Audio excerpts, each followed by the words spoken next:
Hello everyone, मैं हूं Shashank Sharma. YouTube के इस चैनल में आप सभी का स्वागत है। आज हम बात करेंगे पानीपत के तृतीय युद्ध के कारणों की और युद्ध से संबंधित बातों की। कल अपन ने बात की थी पानीपत के तृतीय युद्ध की पृष्ठभूमि जानी थी कि भाई युद्ध का जो रीजन था वो क्या क्या था। तो आज अपन रीजन की बात करते हैं पानीपत के तृतीय युद्ध के कारणों की। तो इसमें कारणों में सबसे पहली बात आती है भारत की राजनीतिक शून्यता। हमने देखा मुगल सम्राट औरंगजेब के बाद में लगभग उत्तर भारत में पतनशील अवस्था देखने को मिलती है, राजनीतिक रिक्तता देखने को मिलती है। मुगल सम्राट जो थे, जैसे शाह आलम था इस काल के अंदर, तो सभी मुगल सम्राट औरंगजेब के बाद में अयोग्य सिद्ध हुए, इतने ज़्यादा पावरफुल नहीं थे। इस वजह से राजनीतिक शून्यता देखी जाती है। इस संदर्भ में मुगलों की राजनीतिक अस्थिरता या शून्यता में जो ताकतें हैं उत्तर भारत की, उन्होंने बखूबी इसका लाभ उठाया। उन सब में अग्रगण्य मराठा थे, मराठा राज्य थे, पेशवा थे, जिन्होंने मुगल साम्राज्य वैसे ही पतनग्रस्त अवस्था में था और पेशवा ने मुगल साम्राज्य को लगभग पूरी तरह से उजाड़ कर रख दिया था। उसके बाद में दूसरा है अब्दाली की भारतीय राजनीति में हस्तक्षेप। जब मुगल साम्राज्य के पतन होने के बाद में अयोग्य मुगल सम्राट आए तो भारत में राजनीतिक शून्यता में स्पष्ट दिखाई देती है। एक ओर तो मराठों का उत्कर्ष दिखाई देता है जो जबरन चौथ वसूली करता है, उत्तर भारत में अपना वर्चस्व जमाना चाहता है। इनके मुगलों के कंप्लीटली पतन होने के बाद में अब तो मराठे यह भी चाहते हैं कि वे दिल्ली पर आधिपत्य जमा लें और संपूर्ण उत्तर भारत के स्वतंत्र स्वामी बन जाए। दूसरा, अब्दाली भी भारतीय राजनीति में हस्तक्षेप रखता था। अब्दाली को भी पता था कि मुगल सम्राट है जो अयोग्य है और मुगल साम्राज्य पतनशील अवस्था में आ पहुंचा है।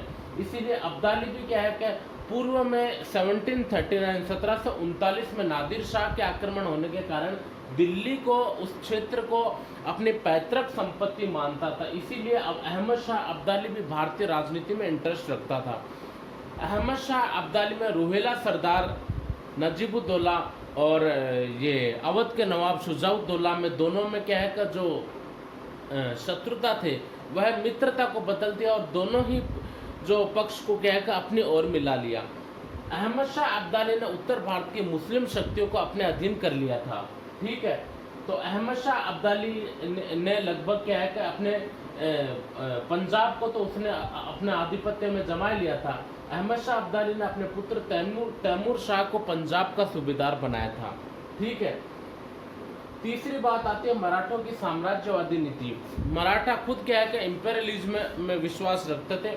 मराठा ये चाहते थे कि मुगल साम्राज्य कमजोर है और उस पर मराठा राज्य कायम हो सकता है। मराठे यह भी चाहते थे कि भाई अपने आप को शक्तिशाली बनाने के लिए हमें संपूर्ण उत्तर भारत से चौथ वसूली करने का अधिकार मिल जाएगा। चौथ वसूली एक तरीके का हफ्ता वसूली टाइप का था जो जबरन वसूला जाता था। ठीक है, तो मराठों की साम्राज्यवादी नीति में भी हम देख सकते हैं कि सदाशिवराव भाऊ है और पूर्व के अंदर हमने देखा कि जो मराठा सरदार है वे दिल्ली पर अपनी आंख गड़ाए हुए थे और 1745 के बाद में शुरू हो गए थे उत्तर भारत में अपना आधिपत्य जमाने में। तो मराठों की साम्राज्यवादी नीति के कारण ही उत्तर भारतीय शक्तियाँ और मुस्लिम शक्तियाँ ताकतें इनसे नाराज हो गई और उन्होंने अहमद शाह अब्दाली को न्योता दिया। उनको पता था कि हम तो डायरेक्टली क्या है कि मराठों से लोहा ले नहीं सकते और अहमद शाह अब्दाली ही एकमात्र ऐसा व्यक्ति है जो मराठों को परास्त कर सकता है, उसकी बढ़ती हुई शक्ति को रोक सकता है। तो ये था। चौथा कारण आता है मुगल वजीर और रूहेली संघर्ष। मुगल सम्राट शाह आलम के बाद में हमने देखा कि मुगल वजीर और रूहेली सरदारों में संघर्ष हो जाता है। इस वजह से मुगल वजीर ने क्या कि मराठों से गुहार लगाई, मराठों ने मुगल वजीर की हेल्प की और रूहेलों का संघर्ष दबाया था। ठीक है, पांचवा आता है दत्ताजी सिंधिया की हत्या 1760 में, जो कि पेशावर में नियुक्त था। दत्ताजी सिंधिया, कल अपन ने बात की थी। ठीक है, पेशवा की ओर से नियुक्त था। तो दत्ताजी सिंधिया की अहमद शाह अब्दाली दत्ताजी सिंधिया की हत्या करके भारत में एंटर करता है और उसी संदर्भ में क्या है कि यह युद्ध आरंभ हो जाता है। इससे पूर्व मराठों की साम्राज्यवादी नीति का एक और भी रीजन देख सकते हैं। मराठों ने दिल्ली पर अपना प्रभुत्व स्थापित करके पेशावर और अटक को जीत लिया था। इस वजह से भी क्या है कि अहमद शाह अब्दाली नाराज था और अहमद शाह अब्दाली और मराठों के बीच में युद्ध अवश्यंभावी हो गया था। तो ये सारे युद्ध के कारण हैं, ठीक है, युद्ध के कारण है। अब युद्ध का आरंभ होता है, युद्ध का आरंभ होता है जो कि दोनों की साम्राज्यवादी लिप्सा के कारण ही युद्ध का आरंभ होता है। अहमद शाह अब्दाली वर्सेस मराठा सरदार सदाशिवराव भाऊ। यहाँ अहमद शाह अब्दाली का साथ देते हैं रूहेला सरदार नजीबुद्दौला है, अवध के नवाब है शुजाउद्दौला है, ठीक है, और भी अन्य मुस्लिम शक्तियां हैं, अहमद शाह अब्दाली का साथ देती है। दूसरी ओर मराठा सरदार सदाशिवराव भाऊ, ठीक है, यहाँ इब्राहिम शाह गारदी जो कि सैन्य का गठन करता होता है। जो मराठा सरदार सदाशिवराव की जो सेना होती है वह यूरोपियन मानक सैन्य संगठन पर आधारित होती है, और इब्राहिम शाह गारदी जो होता है वो तोप खाने का प्रमुख होता है, जिसने सदाशिवराव भाऊ का साथ दिया। इब्राहिम खां गारदी के ही तोपों से अहमद शाह अब्दाली को काफ़ी नुकसान हुआ था, ठीक है। युद्ध आरंभ होता है 14 जनवरी 1761 में युद्ध आरंभ होता है, जिसमें मराठा सरदार मल्हार राव होलकर बीच में ही युद्ध से फरार हो जाते हैं, ठीक है, जिस वजह से युद्ध अनिर्णायक हो जाता है और यह युद्ध अहमद शाह अब्दाली के पक्ष में चला जाता है। युद्ध में पेशवा का पुत्र विश्वासराव भी माना जाता है, पेशवा बालाजी बाजीराव का पुत्र विश्वासराव। सदाशिवराव भाऊ मारा जाता है स्वयं, जो कि नेतृत्व करता होता है। जसवंत राव मारा जाता है, तुकोजी सिंधिया मारे जाते हैं एवं अनेकों मराठा सरदार और लगभग 28,000 सैनिक मारे जाते हैं। इतिहासकारों ने कहा है कि कोई भी ऐसा मराठों का घर नहीं बचा था, महाराष्ट्र में कोई भी ऐसा घर नहीं बचा था जिन्होंने अपने सगे संबंधी या तो परिवार को न खोया हो। इस वजह से बड़े पैमाने पर मराठा सरदार इसमें मारे गए। तो यह युद्ध होता है और युद्ध के परिणाम स्वरूप हम ये देख सकते हैं कि भाई युद्ध के परिणाम स्वरूप दोनों ही शक्तियों को कुछ नहीं मिलता है। अहमद शाह अब्दाली भी पुनः लौट जाता है, इसे भी कोई विशेष फायदा नहीं होता युद्ध में, और इधर मराठा की शक्ति टूट जाती है। अंग्रेजों को उत्तर भारत की राजनीति में एंटर होने का मौका मिल जाता है इस युद्ध के बाद में, ठीक है। 1764 के युद्ध के बाद में अंग्रेज क्या है कि उत्तर भारत में अपनी सक्रिय भूमिका निभाते हैं, क्योंकि मराठा शक्ति टूट जाती है और शक्ति टूटने के बाद में धीरे धीरे क्या है कि अंग्रेज उत्तर भारत में अपनी सक्रिय राजनीति निभाने में कामयाब हो जाते हैं और इन्हीं राज्यों के बीच में पड़कर उनको आपस में लड़ाकर अंग्रेज शक्तिशाली बनने लगते हैं। जैसा कि हमने देखा कि मराठों के अंदर इतनी अनबन थी और इतनी ज़्यादा ईर्ष्या थी कि यह अपने पद और प्रतिष्ठा को पाने के लिए ब्रिटिश ईस्ट इंडिया कंपनी से भी जा मिलते, और उन्हें यही चाहिए था कि भाई कोई हमारे पास में आए और परोसे थाली हमें, और बस यही एंटर मिलता है। तो इस वजह से अंग्रेजों ने एंट्री मान ली और भारत में मराठा शक्ति का लगभग पतन हो गया था। तो थैंक यू वेरी मच।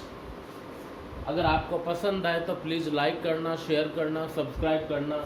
अभी इसका एक छोटा सा टॉपिक और है, वो मैं ऐड करूँगा। स्क्रीनशॉट ले लीजिए।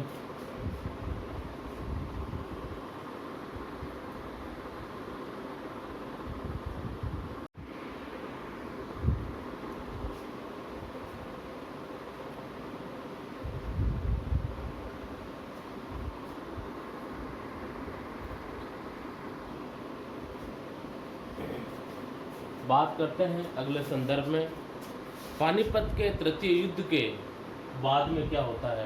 कुछ इतिहासकार है जैसे प्रोफेसर जदुनाथ सरकार या जयंत सरकार, इन्होंने कहा है कि महाराष्ट्र में संभवतः ही ऐसा कोई परिवार होगा जिसने कोई ना कोई अपना सगा संबंधी न खोया हो, तथा कुछ परिवारों का तो सर्वनाश ही हो गया।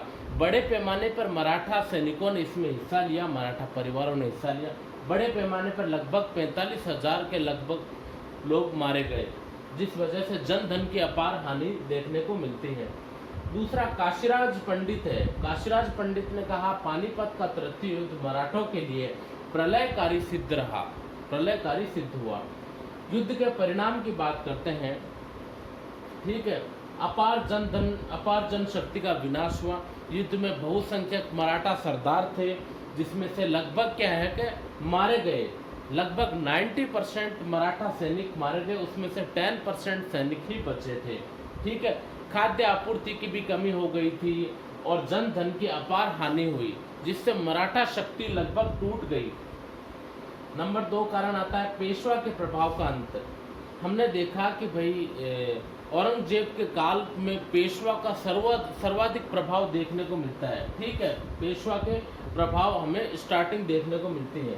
ठीक है, औरंगजेब के पश्चात में हमें अधिकतर क्या है, पेशवा का प्रभाव अधिक दिखाई देता है। पेशवा की शक्ति का केंद्र पुणे था और पानीपत का तृतीय युद्ध में पराजय के बाद में पेशवा का प्रभाव का अंत हो गया। उसकी जगह जो मराठा सरदार थे, जो सामंत थे, जो पेशवा की सुनते थे, ठीक है, जैसे होलकर है, गायकवाड़ है, सिंधिया है, इन्होंने अपने अपने क्षेत्रों को स्वतंत्र कर लिया और इन्होंने अपने अपने मराठा राज्य, स्वतंत्र राज्यों की स्थापना कर ली और पेशवा की शक्ति का अंत हो गया। मराठा साम्राज्य में अत्यधिक ईर्ष्या रहती थी।